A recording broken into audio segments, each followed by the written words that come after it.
নরসিংদী বালুচরের কথা উঠলেই মাথায় আসে college, class, exam, assignment and পুরনো সেই ভয়ঙ্কর রেজাল্টের tension. But do you know, এই কলেজ নগরীর মাঝে আছে একটা hidden place called food club, একদম মডেল কলেজ সংলগ্ন। এক্সাম রেজাল্টের যত নম্বরই পান না কেন, এখানে প্লেটের রেজাল্ট অলওয়েজ 10/10। পিৎজা লাভাররা পিৎজাতে পাচ্ছেন ফ্ল্যাট 15% ডিসকাউন্ট। এছাড়াও 10% ডিসকাউন্ট থাকছে বাকি সব ফুড আইটেমসে। বাই দ্য ওয়ে, আমরা নিয়েছিলাম phuchka, pizza, fried rice, cold coffee, chicken handi biryani, chow mein. ওহো, ফুড সিলেবাস এত বড়, মনে হচ্ছে টার্ম ফাইনাল দিতে বসেছি। But wait, highly recommended item হলো chicken handi biryani, pizza, chow mein, cold coffee. এগুলো একদম ফুল মার্কস পাওয়া টপারের মতো। ফুড ক্লাবের চাউমিন খাওয়া আর অ্যাসাইনমেন্ট করা একই কথা, লম্বা লম্বা, শেষই হতে চায় না।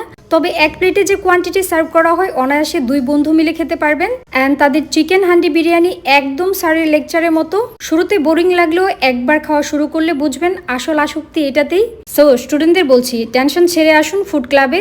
এভরিডে ওপেন থাকে সকাল 9টা থেকে রাত 10টা পর্যন্ত। এখন রেজাল্টের টেনশন একদম বাদ, আসল রেজাল্ট হবে প্লেটে। মার্ক মাই ওয়ার্ডস, এখানে ঢুকলে আপনার প্যারাময় অ্যাসাইনমেন্টের কথা ভুলে যাবেন, বাট খাবারের অ্যাসাইনমেন্টের কথা একদমই ভুল হবে না।